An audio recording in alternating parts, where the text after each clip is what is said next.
Hey Fuzzbutts, it's Foxler. So apparently, the internet has said that furry pride is a wrong thing. Which, let's get down to the nitty gritty on that. So apparently, the furry fandom is considered a hobby. Which, if you think it is, that's totally fine. I have no problem with it personally. And if that's what you want to practice in the fandom, that's your doing. For some furries, like myself, I think I have a lot of furry pride. I've been a furry for over 17 years. And ever since, I was a young little teenager that had to connect to the internet. That classic dial-up everybody loves. And that's defined me my whole life, is being this persona, Foxler, you see today.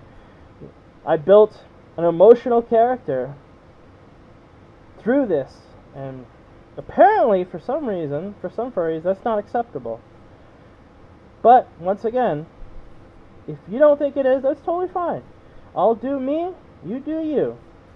And I think with how the fandom is going right now, I think we need more people that are prideful about who they are.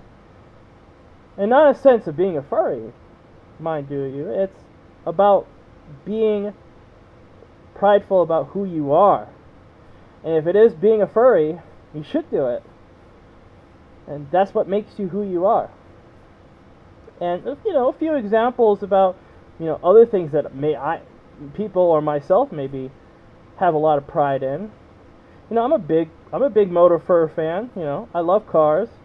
I drive a Porsche and a couple Porsches and a Land Rover.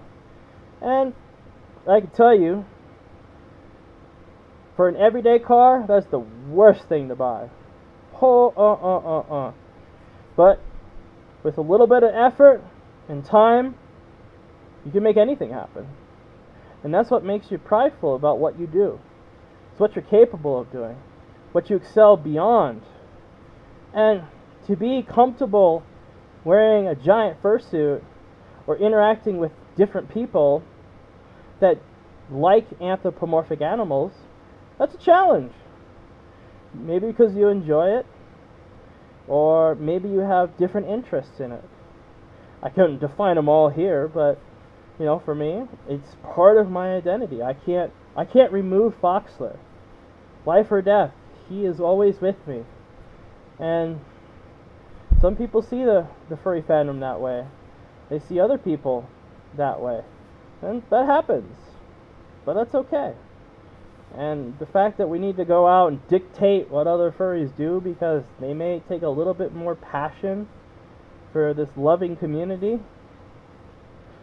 it's a bit extreme. So, I want everybody to just enjoy who they are. Become who they want to be. And if your friends say otherwise, like I've had plenty of friends say to me, I'm a bit too extreme as a furry. I make it evolve around everything. I mean, my family knows, my boss knows, all the other non-furry things I do, like car shows, and my off-roading, they know I'm a furry. Sometimes they don't like it, especially when I always talk about it, or I'm always in a fursuit, especially when I'm driving, which is not the most smartest thing. Do not do that. That'll get you in some serious trouble. But it's still fun. It's still fun to be you, even if it's a bit extreme. And as long as you're happy doing it, and you can succeed in life doing it, why stop it? So, that is my 2 cents on the situation. And as many people that want to say I'm maybe dense or maybe a little bit mental, well, I'm sorry that you fall in the regular norm of normal, because I didn't join the fandom to be normal. I didn't drive a Porsche to be normal. I am not Foxler to be normal.